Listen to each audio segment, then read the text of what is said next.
A native Washingtonian, former ANC commissioner, activist, performer, columnist, radio personality, host, moderator, and spokesperson for equal rights in the gay, lesbian, transgender community.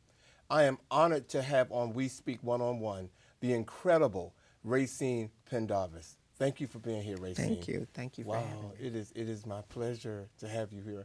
I've been wanting to do this for quite a long time. So thank you. I am honored and quite humble. Well, I too am a native Washingtonian, and prior to this past October, when you and I were on a cruise together, I never got the opportunity of witnessing the energy you bring to every platform that you stand on. As I sat through one of your Ask Racine shows, I watched how you touched people's lives in ways that I could have never imagined and had only heard of. So my very first question to you is, how would you best describe Racine Pendarvis? Puff, puff, pass. That's the new mantra for the District of Columbia ever since Proposition 71 passed last November 4th, making it legal to possess but not sell marijuana in the nation's capital. 7 out of every 10 D.C. residents collectively said, "Pass that Dutch, baby." But do we know what we've really gotten ourselves into? Is it a case where those individuals who did partake will continue or encourage others to experiment? To give us an insight on how some local residents feel about this issue, we are joined by ANC Commissioner from Ward 5, Ms. Jasmine White. Thank you for being here, Jasmine. Thank you for having me. You're welcome. First off, can you define for us what the difference between the legalization of marijuana and the decriminalization of marijuana as it pertains to the District of Columbia? Celebrity makeup artist Kim Lee has been painting beautiful faces for over 20 years. Kim's work has graced the pages of major publications such as Essence, Glamour, InStyle, and People magazine. In the world of TV and film, her work has been seen on the big screen as key makeup artist for movies like Jump the Broom, Sparkle, Black Nativity, the Toni Braxton movie, and her most recent special appearance that I saw was on the episode of Real Housewives of Atlanta. Some of her brushes with fame include the legendary Whitney Houston, Angela Bassett, Hillary Rodham Clinton, Kerry Washington, Paula Patton, Fergie, Mary, and everybody knows these two, Venus and Serena Williams. Family, join me in welcoming to the We Speak One-on-One stage with the fabulous Miss Kim Lee. Kim, welcome to my show. Thank you for having me. I appreciate it. I am so incredibly honored to have you. Wow. I'm incredible. I feel, God, I can't even speak because watching you grow into Kim Lee has been as exciting for me as if I had a child. I don't have any kids, but it's been that exciting for me. Statistics show that 1 in every 6 male youth will experience some form of sexual abuse before he reaches the age of 17. The gentleman seated next to me is not a statistic, but a survivor. He has documented his journey and that of other survivors in a documentary called Whispers in the Night. Mr. Corey George, thank you for being here today on We Speak. Oh, well, thank you for having me today. Thank you. It's my pleasure. But before we get into our discussion, I was moved by your YouTube clip, Chapter 2, Darkness Falls.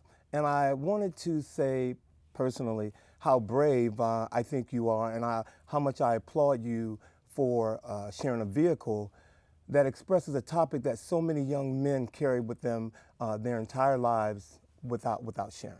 So if I may, I got a couple of questions for you today. Sure, please. Okay. What was the motivation behind the production of Whispers in the Night? You are a phenomenal woman. Thank you. First and foremost, that you're also a mother, a motivational speaker. Mm-hmm. You are a licensed minister, and all of this while holding down a position at BET Networks, mm-hmm. Broadcasting weekly beauty segments on Radio 1. In addition to being a beauty editor for Sister to Sister magazine. So my first question to you is, how in the HECK do you do it all? First and foremost, I am a child of God. I am, I like to say, Mother Earth to the gays, and the queen of shameless plugs. But most of all, I walk in my light, and I walk in my truth, and I'm free. So I think that those are all parts of who I am, you know, and I'm open to always learn and let life teach me different lessons. Well, it's funny to say that you're open, because that was one of the first words that came to me being on the cruise and watching how people interacted with you. And I'm not going to go into it, but on that cruise you wore many different hats. I saw you consoling people who had just walked up to you and said they had a problem, to you seeing people acting out of character and you walking over to them and letting them know that that they could probably do what they were doing in a different way. So I saw how open people were and how they trusted you.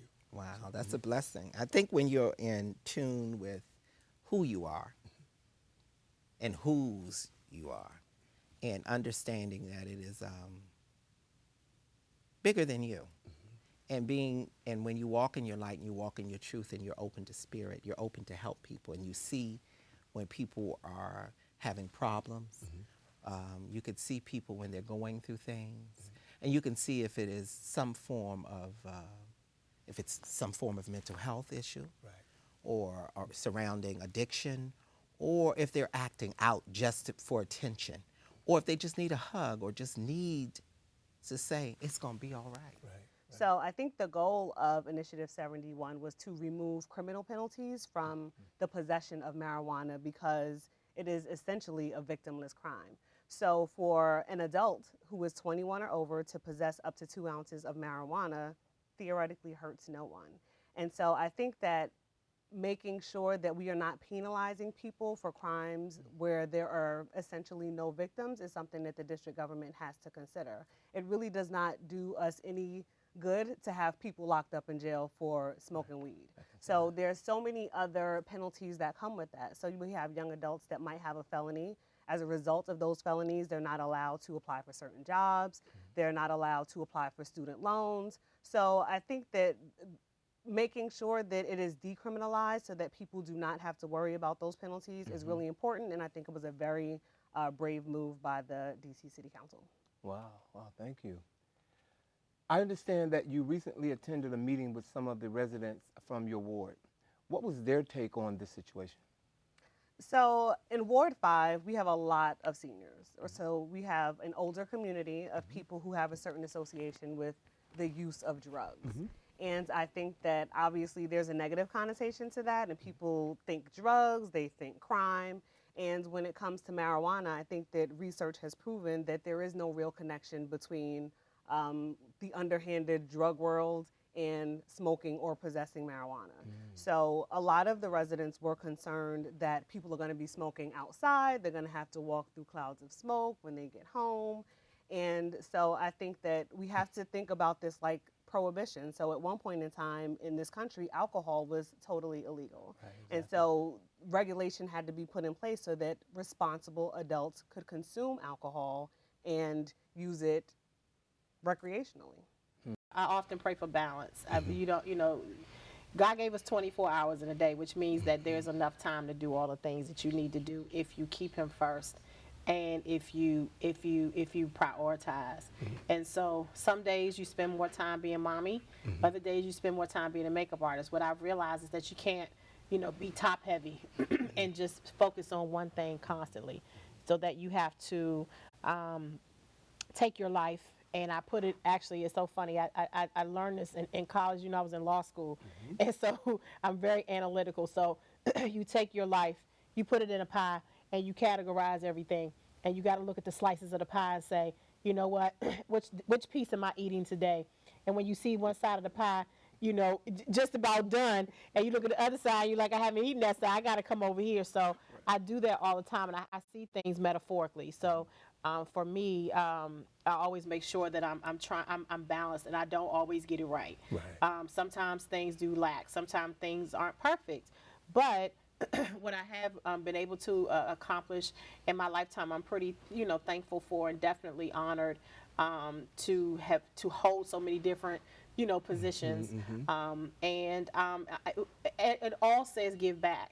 Right. Right, I'm a that's it. woman who gives back, who loves to serve people, and so whatever it is that you're supposed to do in life is always what comes easiest to you. Right, exactly. And so I can wake up and serve people. I can wake up and make up someone's face. I can wake up and encourage you. I can wake up and motivate you and be your champion and your fire starter, and so I can do that with my eyes closed. I can wake up and be mommy because I love, making sure my son is taken care of. So those are the things that I do easy. So it's not, it can be difficult in terms of timing, but in terms of effort, it's never difficult.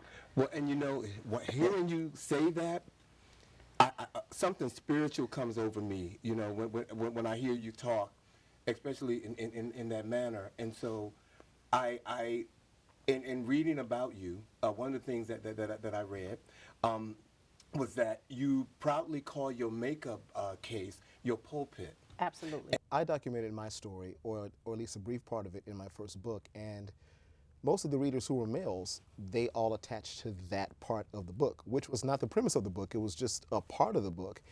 And I was realizing that I was hearing hundreds of stories, but no one else was hearing them. And these were all black men.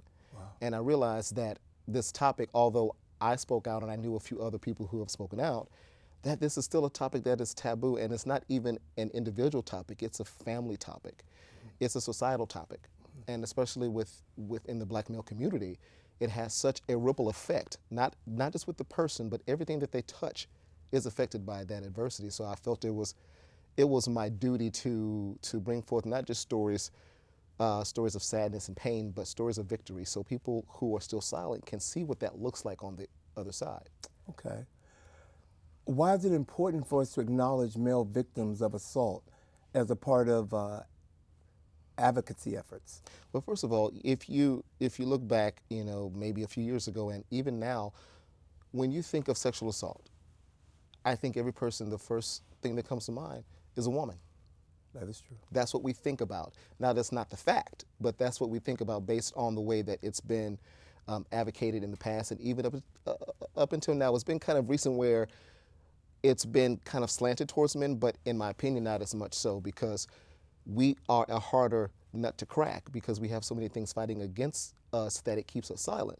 So the reason why it's important is because we have more work to do to get the man to open up. And as I mentioned in the documentary, if most men are the heads of the household, and if you have a broken man at the top, more than likely everything that trickles down from him is going to be broken of some fashion. I'm scared. I mean,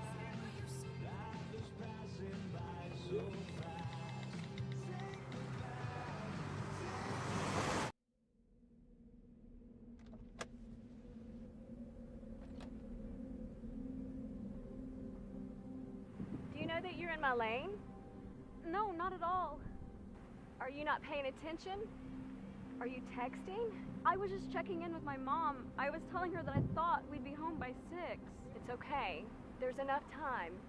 Just pay attention. I'm not even halfway through my text. There's no way. I'm not even going to look up. My babies are in the car. You have to pay attention. It's just supposed to be a quick text. I'm so sorry.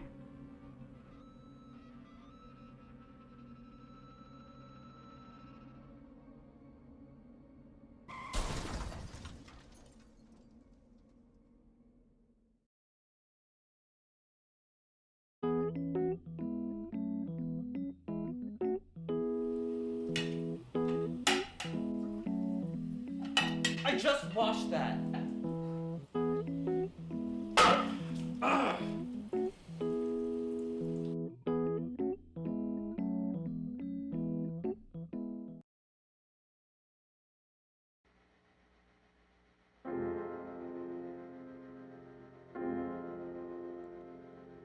Nowhere in the corridors of pale green and gray.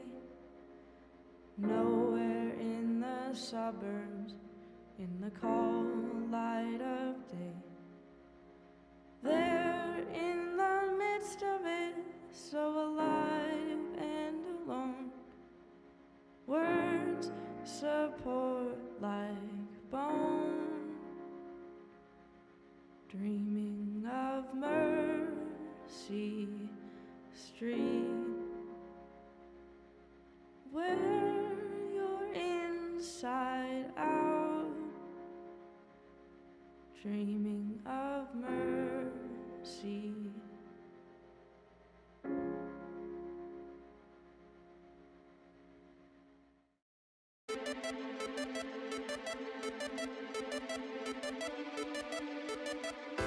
Paris is Burning was filmed in the mid to late 1980s.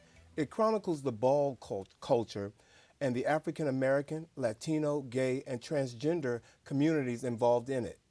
Some critics consider the film to be an invaluable documentary of the end of the golden age of New York City drag balls and thoughtful exploration, race, class, gender, and sexuality in America. Others have criticized it as exploitative and fetishizing toward transgender people of color. The names Soul, Freddie, and Kim Pendarvis were mentioned in the film. Is there any relationship to you and these characters that were mentioned in the film, Racine? Yes, they are. They are all of my dear friends, and they are my brothers. And I am a proud member of the House of Pendarvis, and I've been for over 30 years. And many people don't know Avis, who was one of the first founding members of the ball culture itself when houses first started out of the original four, which were Doreen Corey, Paris Dupree, Pepper LaBeija, and Lord have mercy, please forgive me. It is Pepper, Paris, Dorian. Kevin Ambias? No, that's a DC house. The DC house. But out of the four houses were the house of,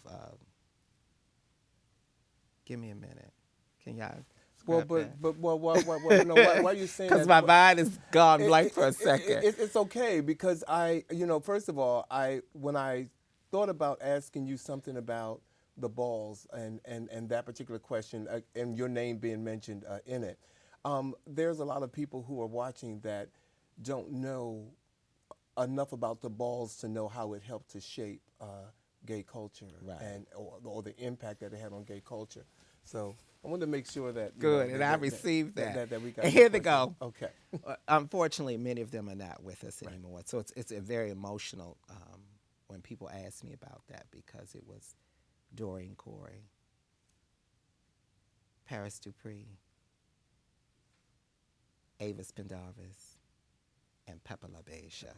Those were the first four originating houses, and out of the house of, which was Crystal LaBeija, was the first mother, then it became Paris, but it used to be the house of LaAsia, and then it became the house of LaBeija. But actually, they were the Latin girls who were the Latin girls and the black girls. Actually, when balls first started, the Harlem balls were uptown, and the Caucasians had the balls downtown. Okay. But the best balls were given by people of color, right, and by the Latino children. So there was always because uptown. Some of the energy that was associated with them. Because, well, in all honesty, they were more creative. Okay. And they were more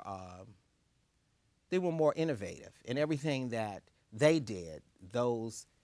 They were emulated in the downtown balls. Okay. But unfortunately, we were stigmatized at a time that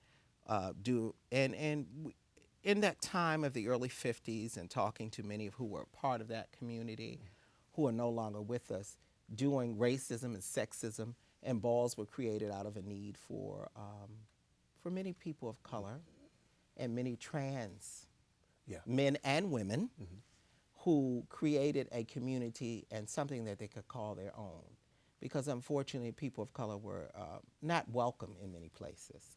So we had to create our own, and we had to create where we were celebrated and we were revered and we were appreciated. So out of that ball community came several other balls, houses. It was more of families, because some families were more of like mothers and fathers to children who didn't have anywhere to go. who were put out of their homes for being gay, lesbian, or transgender. And these houses were created out of a need. So I think that people look at it on one side and say, what did they do? What did they create? They created something that they called their own. Right. And out of that grew a love and a fellowship. Even though we competed, it was a way that we competed in a way that if you won over me tonight, that's fine. I'll meet you at the next ball and I win. But it taught you that life is not going to be fair. Well, one of the things that I can tell you that those balls did do, it brought the word Vogue. It made the word Vogue a household name. And then, you know, to have that followed up with the dance craze, or if Vogue, what we now call Vogue, and a lot of people give a lot of credit to Madonna for doing that. But God bless her. God bless her. God bless her. She did it well. But I think she's even paid homage to the balls that and she used had to be a part of in I New mean, York. many stars and many celebrities came to balls, and they would come to balls and they would learn, and they would pick the dancers, right. They would pick the costume designers, they would pick all these wonderful creative people, and many of them, like Queen Latifah in her early videos, they were voguing. Right. Diana Ross in one of her videos, they were voguing. Liz Torres, Jodie Watley, all of that style and dance from voguing. Voguing evolved out of what we called the LGBT community in ballroom, but it also, there was whacking, voguing, and breakdancing. So right. all of it is very all similar to one another. So right. it is amazing how whacking is now the biggest craze. When you look at it, is a form of voguing and a form of breakdancing. Right. So, and pop locking, right. like the lockers. So it's all kind of amazing how the evolution, and God bless Madonna for bringing to the forefront and opening up the door for America right. to see it, and see it in a way that people in their homes could see people voguing, but yet we're like, oh my God. But then we could come in and see people that looked like us, or right. from our own communities, exactly. and we were celebrated. So exactly. God bless Madonna and all of those wonderful, amazing celebrities that latched onto it, because out of that grew all these incredible designers like Douglas Says, right. models like Tracy Africa, right. who was the mother of House of Africa, who was the first transgender woman right. On the color box, right. Clara 615. I didn't know that. Yeah, so she was, and she obtained many beauty contracts and was a transgender woman, but wasn't known at that time. Right. But competed in the ballroom. So I think before there was a Laverne Cox, before there was a Janet Mock, and so many others. There was Caitlyn Jenner. Or Caitlyn Jenner. Right. Okay. There was a Tracy Africa exactly. who paved the way, and God bless her, who's still among us and still looking fabulous and over 60 and slaying it. Well, hopefully we will see her soon, but I give credit to the balls. So thank you for sharing that with us. Do you foresee a day where D.C. will have marijuana shops that can do their business in other states, like they do in other states like California, Seattle, perhaps? I do not. You do not? So I think because of congressional interference, it would be very difficult for the District of Columbia to have that kind of sale of marijuana the way they do in other states. So it's not necessarily about the business structure, it's about regulations. And so because the possession of marijuana is still illegally federally, mm-hmm. and there is so much federal property and federal land in the District of Columbia, I don't really see that can happen anytime soon. So right now, even though it is legal to possess up to 2 ounces of marijuana, if you were on the National Mall, you would be arrested. So if you were on any type of federal property, you would be arrested. If you live in public housing, because that is federal housing, you will be arrested. So it is not totally legalized. You are the founder of a nonprofit organization called Inner Skins. Mm-hmm. Tell us about Inner Skins and how you got started. Inner Skins is something that happened from my heart. There's so many women who I found myself volunteering with who are transitioning back into the work world from drug and alcohol addiction. And so Inner Skins is actually something that I require those that work for me to work in. So you can't work with celebrities and not serve. That's what's up. So it's like a twofold. So I have a staff that works with me, and the whole requirement is that in order to work with me, you have to serve people, because there's no way you can serve someone and not be able to serve someone. And so that's kind of where it came from. I wanted to make sure that I weaned out foolishness. I weaned out those who were, so, inundated or involved with being backstage and backstage passes, because people can get it Caught up. confused. And social media has done that. Social media has caused us to now want to be in front of the camera, where we feel like, oh, we always have to, have our, selfies with people and things like that. But no, honey, you're here to serve. Right. And so I make sure that my staff serves the community. And so what other women would I serve if those are in need? And so God led me to work with Hannah House and Covenant House and House of Ruth. So I work with battered women and women, again, that are transitioning back into the work world, who don't necessarily know how to dress for work, dress for success. Those women who don't necessarily know, the difference between club gear and work gear and things like that. I work with them and teaching them how to keep their hygiene intact. And so those are some of the things, again, that come easy to me. It's what I do for a living, so why not give back to the community? So that is where Inner Skins came from, learning to love the skin I'm in. For so often women, love other things, but they don't love the skin that they're in. That's right. And so they'll love your skin, they'll love her skin, they'll love his skin, but not their skin. Right. So it's important that you love the skin you're in. So that's where Inner Skins came from.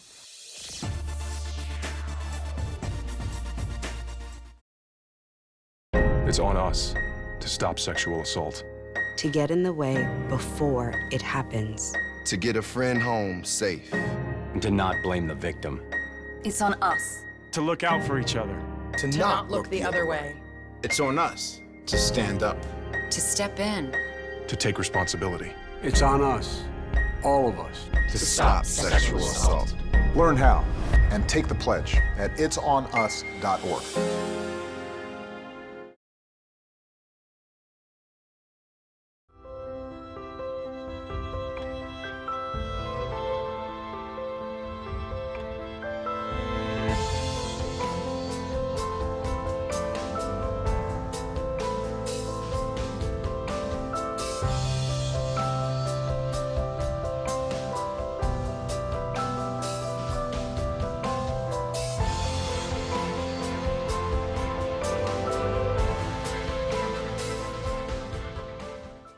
My friend came up to me and told me that Sean Powell was on the list. I took out my phone and I called him. That's really when it hit me, and I was like, okay, this is real. I'm a New York City firefighter, and I responded to 9/11, and I am a Muslim.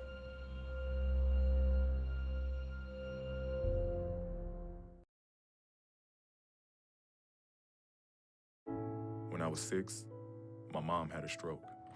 I'm Paul George. Learn the signs of a stroke fast. F, face drooping. A, arm weakness. S, speech difficulty. T, time to call 911. Spot a stroke fast.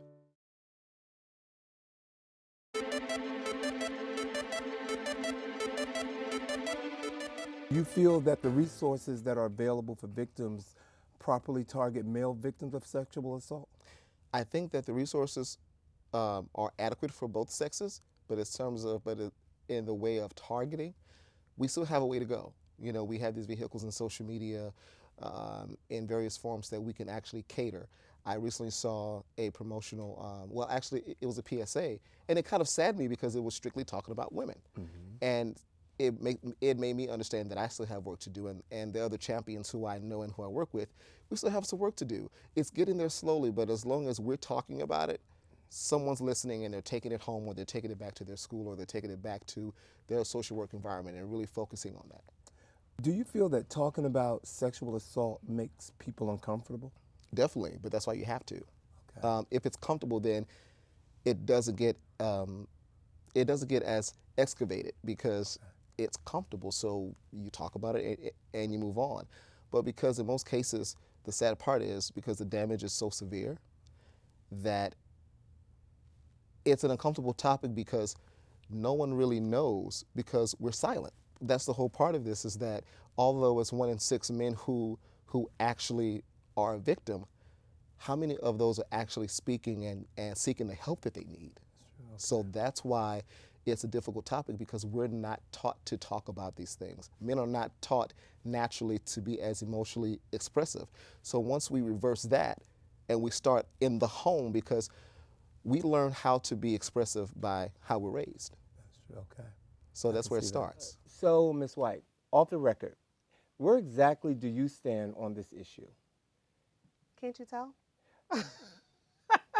I am totally for the decriminalization of marijuana. I do not think that marijuana is connected to the crimes like that alcohol is connected to, or the possession or use of pills that are floating around in clubs and other places. So marijuana use doesn't seem to affect the people that I know that engage in that type of activity. But I know some really mean drunks and people who have a couple of drinks, and it could be a family function, and anything can happen. So I think that responsible adults need to act responsibly. I don't necessarily think that this legalization is going to encourage younger people or other people to use marijuana, because decisions are made internally first. And so at this point in my life, no one could convince me to try heroin. I've made an internal decision that is something that I'm not interested in. So if a person makes a decision that they want to smoke marijuana or they want to eat a product that has marijuana in it, that has already happened. And so they're just waiting for the opportunity to present itself so that they can do it. But I don't think that the law itself encourages or discourages that behavior at all. People are going to experiment. That's right. So those people will continue to experiment. We have worshipped in the same in the same temple, and I know that there have been events where I didn't know it was called Inner Skins, but I knew that you were involved, and it was mostly all female events, you know. And when I would hear them talk, because I, you know, sing in a choir, and they would always be praising you and telling and letting me know how they felt after, you know, being in your presence and how beautiful you made them feel. And I would always look at them and go, well, you know, I hope you stick with it, because she's no joke. If she tells you, you better listen to it. So no, I know firsthand that your gift is real. Thank you. I do. Is there a difference in perception when a male is assaulted by another male as opposed to being assaulted by a female? Absolutely. You know, if you think about growing up and you were 15 and you had a girlfriend who was 18 and 19, we call her, you know, rites of passage. You know, think about it. It's like, ooh, you know, he scored an older chick. Right. But if it's, if it's between two men, you have the stigma of, okay, he must be homosexual, or the victim may think that all of a sudden he must be homosexual. Because the problem is, even when you touch on the religious aspect, we're taught that being gay is an abomination before we are given a pass as to how we were oriented into the experience. So yes, I'm taught that this is a sin, but there's no pass given if it was forced on me. So you grow up with that stigma within yourself, thinking, although I know I'm straight, when this happens, I'm worried about what everybody else thinks. Right. So again, all of these things are targeted to why we're still silent about it. Is that when the guilt pretty much plays into or comes into play? I think the guilt starts as soon as it happens, because you can't reconcile it, because no one talks about it. So what do you call it? I mean, if you're 4 or 5, you don't know what to call that. Yeah. Like there's no name for it, and you know it's unusual, and you know it's wrong, but you can't even call it what it is. And then when you find out what it is, it's hard to wrap your brain around it, because you've already had the stigmas already thrown at you before you even known it. I think all my life I've been fighting for something, for all injustices across the country. If you don't stand for something, you're going to fall for everything. How about that? How about that? That's right. So I think that I could say that I march with the king and I march with the queen. So I think that if you look at your life and see that it has been able to make a difference or make a change, or you latch on to something, especially with the fight for eradicating HIV and AIDS. Right. And here we are on the eve of 2006. That's right. With a possible cure with PrEP and PEP, and to be able to be brought into classes and go across the country and be a PrEP and PEP ambassador. And thank God for so many entities and so many companies and so many people who are fighting in that cause. But I think that I've been so blessed that I saw a need early on, and I saw people who were, HIV and AIDS is not what it was 30 years ago. And I think that 30 years ago it was a death sentence for so many. And when people were diagnosed, they didn't know that they were going to live and see tomorrow. Well, see, and that brings me to my next question to you. Looking back on when AIDS began to ravage our community in the late 1970s to when it began, to when you began your fight in the mid 80s, let's talk about some of your personal experiences that you encountered during the onset of the epidemic. I certainly have a few that I think people need to know about or want to know about. Oh, wow. Some of my personal, I remember so many people fighting in their ignorance, fighting and living in fear, and so many of my brothers and sisters living in shame, and so many people creating organizations or fellowships before there were all these massive organizations. And when the need came, many of us who were able rose to the occasion, feeding people, clothing people, taking care of people, cleaning people, hugging people, and just giving them any form of care and kindness, you know, and it affected. I think if I look back over my life over the last 30 years, many of my friends, if I had to say that, I would say a large percentage is gone. And I'm here through the grace of God. And I know that my work hasn't stopped. No, and it won't stop. And I'm sure, from what I know of you, I'm sure it won't stop. But in hearing you talk about that, I go back to the 70s when I know personally how, unlike today, where there's medication available to people who have been infected, they call it HIV now.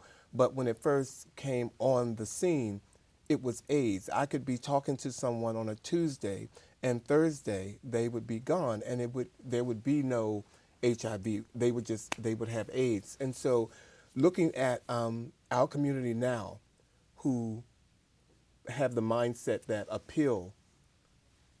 taking a pill it will not cure them, but it definitely will allow them to live longer. But I think if they knew having the disease and what it could do to you, looking back, how do you feel about people just being in that mindset where a pill is a cure? Wow, that's a good question. I think that for some, it's their way of coping. Oh, okay. It's their way of coping. If I take one pill opposed to 30 pills or 50 pills at one time, which some people would have to take, then I really don't have it in my mind. But and people have to find the peace within, wherever they are, with finding that ability to be comfortable and be okay with it. But then we have to take the shame and stigma from it. And I think people feel like sometimes, even in 2016, people are stigmatized with HIV and AIDS. Sure, yeah. And unfortunately, and people act in their own ignorance. And the people who are able to take one pill, if they can say, if I can take one pill and live, I'm all right. And then it says to other people it's a manageable disease, like diabetes or high blood pressure or stuff. It's manageable, but you still have to do what you have to do to live. Right.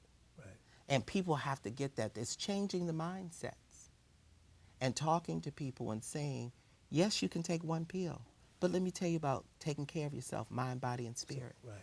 So we have to also tell people, especially with PrEP and PEP, that if you are prescribed it, first of all, you have to see a doctor. Right. And there's a regimen that you have to do, and there's a mindset of saying that I want to be better and I want to take this and I want to take these pills, and if I get on the PrEP or PEP, that it is a regimen, but it's not the end all, be all to end all. That I still have to use condoms because we're talking about STIs and STDs and all other stuff. Right. So we have to sit down and we have to advocate, and that's why I'm still fighting, especially to my young people, that young people have to take better care of themselves. And as someone who is older and mature, who just celebrated a birthday. That's right. Happy birthday. That's right. Excuse me.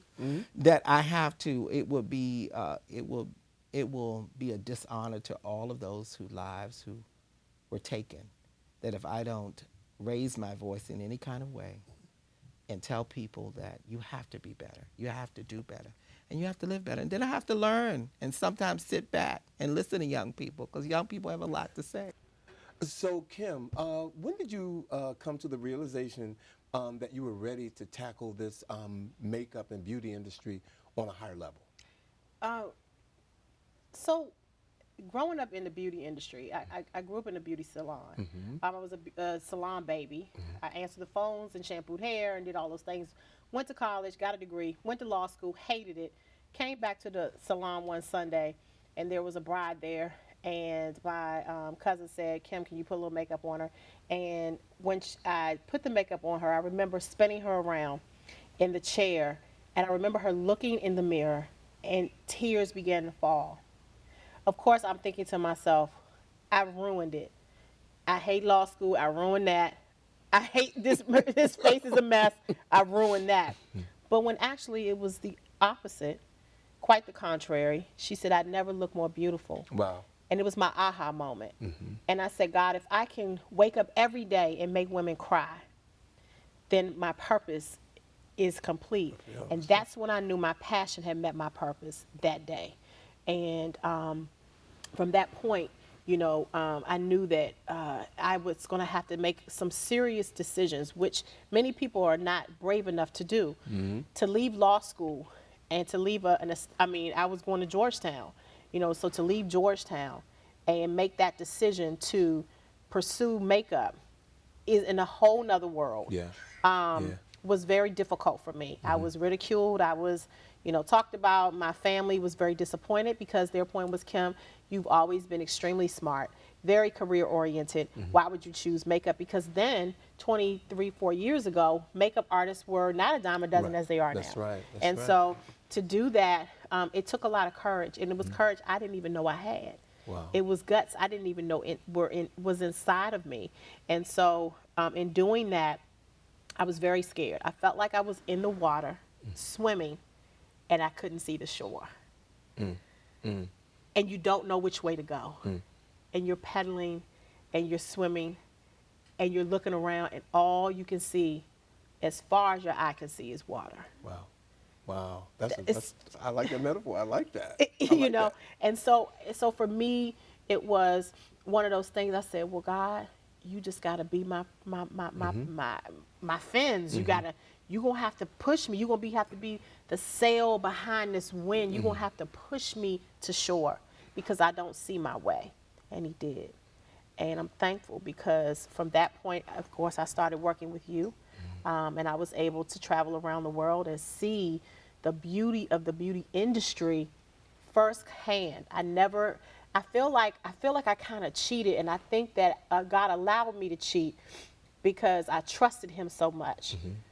It's something about faith that just, when you have faith, that's right, you can move mountains. You sure can. And you end up leaping over. The Bible says he'll give you hinds feet. You end up leaping over things that normally other people have to climb and do. That's right. So that faith allowed me to be able to travel around the world with you, you know, on tours, and be able to stay in great hotels and be able to be backstage with, you know, with top-notch producers and directors, and to have a call sheet and to have a green room with food and, you know, all of the things, little things that makeup artists, unfortunately, today never have an opportunity to see. Wow. You know what I mean? They never have an opportunity, or they're working towards that. And so I feel like God just kind of threw me out in that water, and next thing I know, here I am on this beautiful island.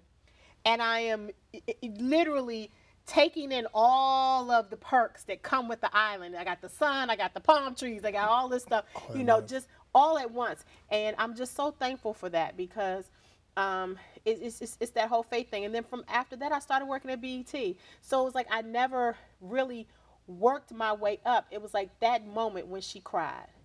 Was your turning, or your moment? Was my moment. Your moment. And from that point on, I never looked back to law school. Never had a desire to go back.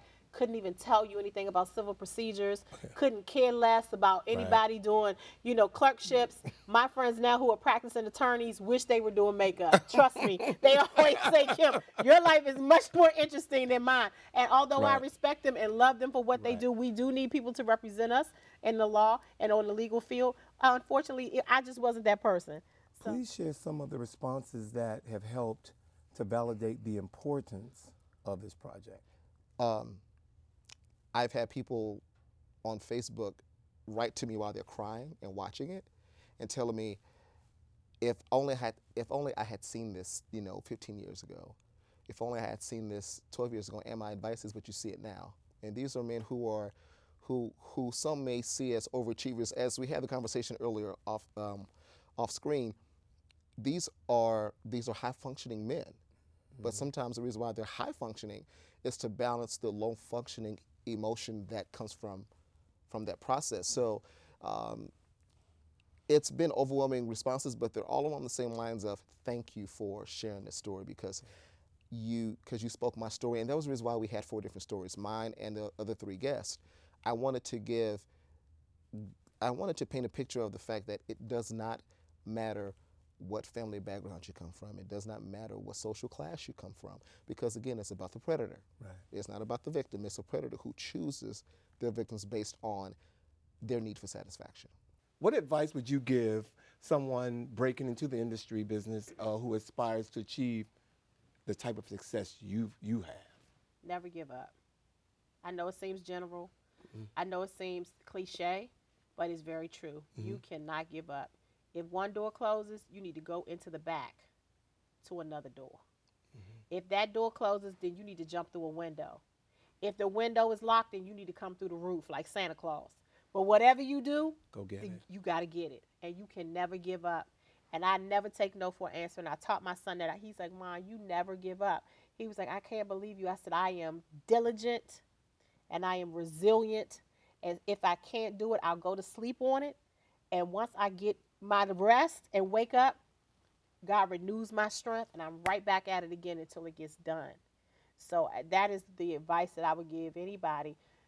Setting goals and setting short-term goals and long-term goals.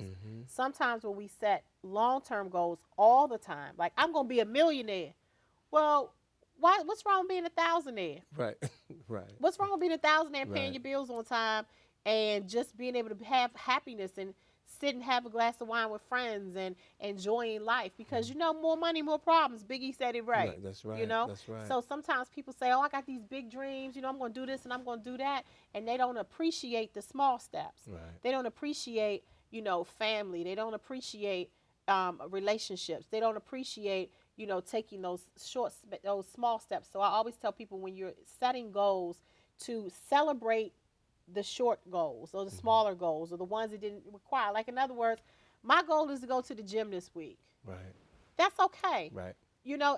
And celebrate the fact that you went to the gym this week, the 3 times you said you were going to go. Right. Where a lot of people say, they have this goal of this girl on their refrigerator who has this Coke bottle shape, and they know that their body will never look like that unless they get some augmentation. Right. Right? Right.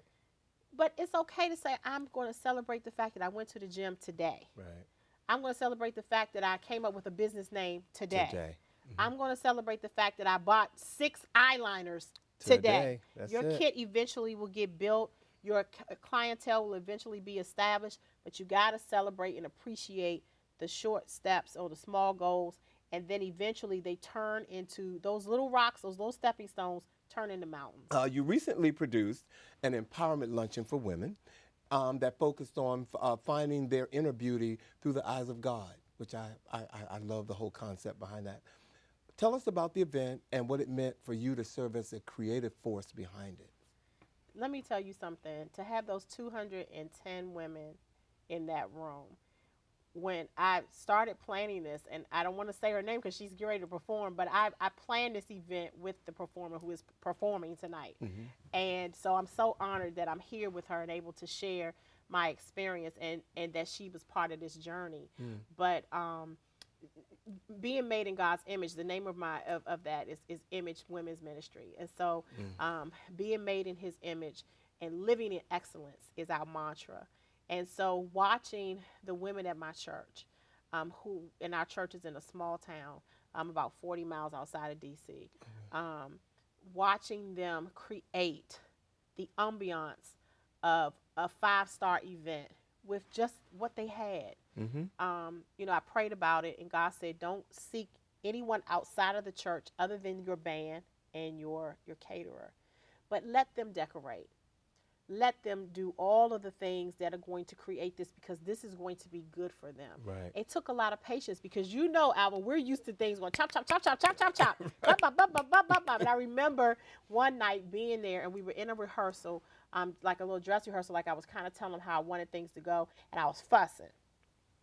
And the Lord said, stop fussing. Appreciate them where they are and help them to grow. Grow up.